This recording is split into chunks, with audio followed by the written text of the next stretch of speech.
Cleocat's here today for this video, and hopefully she doesn't wake up. Hi! If you don't know me, my name is Marta Villalobos, and I'd like to talk to you about my life.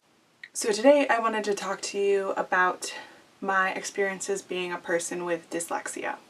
Dyslexia is a learning disability, and in my certain case, it involved reading and comprehension struggles. Specifically an issue with decoding, which is kind of like when you're reading a passage and certain sounds just don't resonate in your head. So growing up, I would read certain words and just not be able to grasp the sounds and make them compute in my head.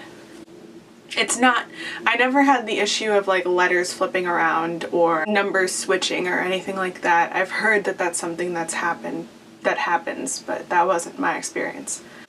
But being a person with dyslexia and having that sort of diagnosis of having dyslexia really affected my life in a lot of ways, and specifically my education, which is something that I don't think is talked about often. So, where to start? I remember being very, very little and having a lot of trouble learning how to read. I remember my mom making me sit down and read with her, or like doing a lot of programs. I remember computer programs and like workbooks and so much stuff. She really was working hard to get me to learn how to read. Growing up, in that time especially, Spanish was spoken in my house a lot. So when I was struggling with reading, they told me to not speak Spanish and to only speak English, because then, I don't know, somehow they thought that me speaking Spanish and not being able to read English was going to complicate my education in the long run. And this was like before any of the studies came out about like how learning two languages is really important. So unfortunately, I lost Spanish, and it really frustrates me to this day because it's been really difficult for me to learn how to speak Spanish and how to communicate with my family. Anyway, moving on. I remember being in school and they took me out of class a lot to do a lot of these pamphlet reading comprehension tests. It would always be like sitting in a desk in the hallway and going through these flip books and trying to read things, or how many words could I memorize in a certain amount of time, and sight words. I remember a lot of sight words. And my mom really had to push and advocate for me. For instance, when I was like in kindergarten, I think, my teacher wanted to say that I had ADHD. And my mom knew that that was the wrong diagnosis. She didn't believe that because I could focus on things. I could spend long periods of time on certain things. It was just that I didn't want to read. And I didn't like reading because I didn't understand how to, and it was difficult for me. So the teacher suggested putting me on Ritalin, and my mom said no. I'm glad that she said no to that and fought for me.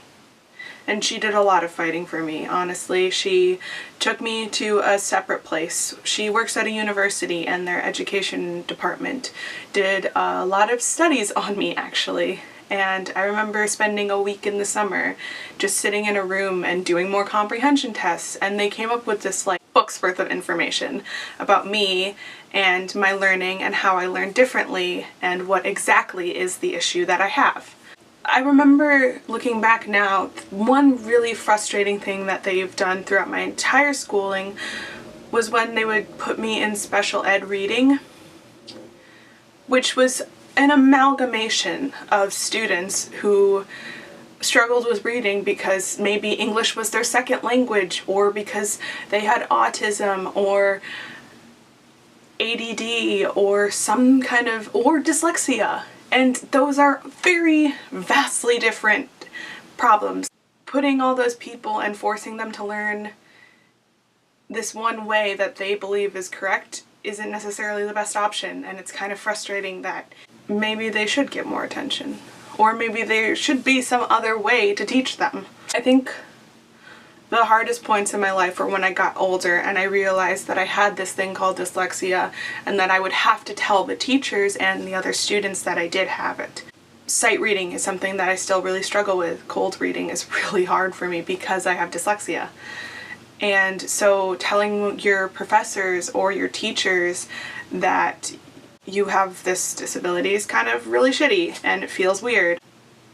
I remember being in high school and telling the other classmates that I had dyslexia, and there would instantly be this conversation of like, no you don't, really? You seem so smart. I can't really even precisely explain why that's really frustrating. I just feel like I haven't heard anybody talking about being dyslexic or having dyslexia or what that feels like that felt very honest and true to my own experience. Maybe somebody else who is struggling or who has maybe a kid who's struggling. If you hear it, you know, from somebody who went through it, maybe it'll be easier to navigate. My own story is completely unique to me, and I'm well aware of that. But maybe if I can spark up a conversation, then I've done something. That is where I'm going to end this video today, and thank you for listening. I'll see you next week.